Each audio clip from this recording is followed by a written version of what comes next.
I'm Tristan Perich, and welcome to this temporary studio of mine. I'm a visual artist and a composer, and I'm generally interested in this intersection point between the abstract world of electronics, computation, and the physical world around us. For instance, the world of sound, the world of visual art, etc. Should we redo it because of this guy? The real world of sound? Yeah, right. We'll keep that one.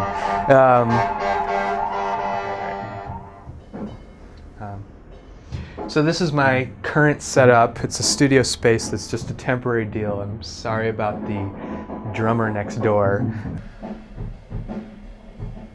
This building's been around since the 70s, I think, renting music rehearsal spaces. So it served my purpose, even though I'm not really I don't have a band that's rehearsing in here right now. It's more just me having a place where I can keep my workshop for the time being. So I basically have a lot of different kinds of projects that explore this idea in different ways. And it all sort of stems around this general interest I've had in one-bit information, basically working with information that's just made up of streams of ones and zeros, the true-false sort of binary representation of digital information. In fact, that was how I first got into working with these microprocessors, which are essentially the very, very simple computers that are at the heart of all of my work.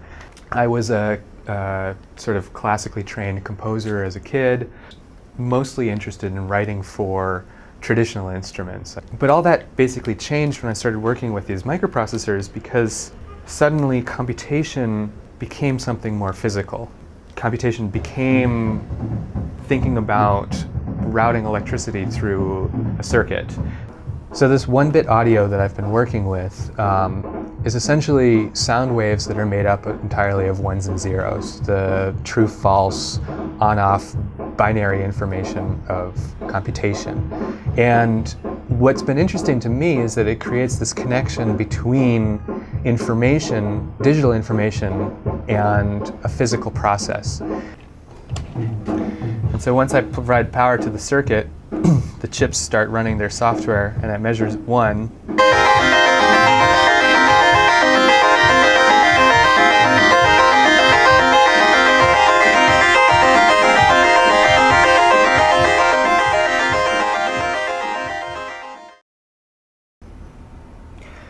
So the chips that are at the center of all of these music projects are these at-melt microprocessors, and each one stores just 8K of data. It's 8,000 bytes.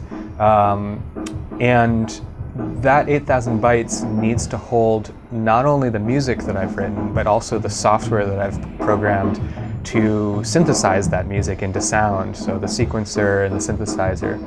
And so, for instance, in one-bit Symphony, this chip holds about as much information as a long email. So when you plug your headphones into the headphone jack and turn on this power switch, you're essentially routing power from the battery through the switch into the microchip, which is then executing code I've written for it, outputting sound waves as ones and zeros through these digital output pins. That electricity goes through this stereo potentiometer to control volume and then into your headphones.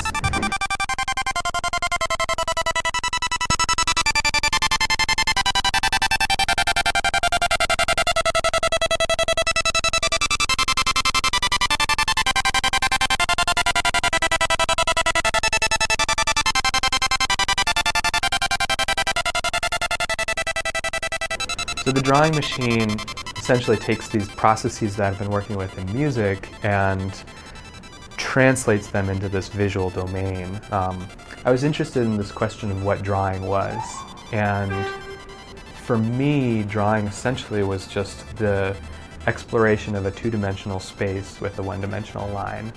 So I started exploring that in code, and with the drawing machine, essentially having a very, very simple setup where you have a circuit board and these two motors mounted on the wall to move this pen through space to execute a drawing.